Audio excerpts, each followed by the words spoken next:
Gawa lang po tayo ng ating snack request ni Athena.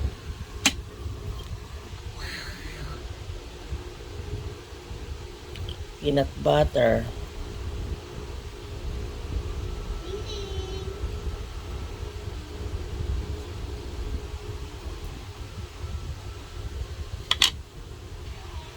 Tapos lalagyan natin ng chocolate syrup.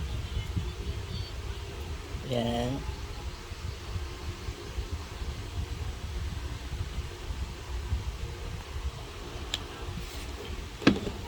Tapos lalagyan natin ng mani. Ano? Sprinkle natin ng mani. Yan.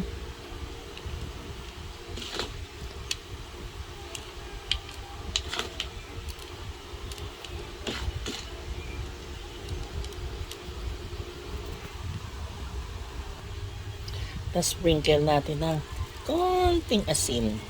Ayan. For added flavor. Yan ang ating merienda. Sa mga bata. Ayan. Ayan o. Tapos ilalagay ito sa air fryer. Air fryer po natin for 5 minutes. Ayan na po. Merienda na tayo. Pang batang merienda.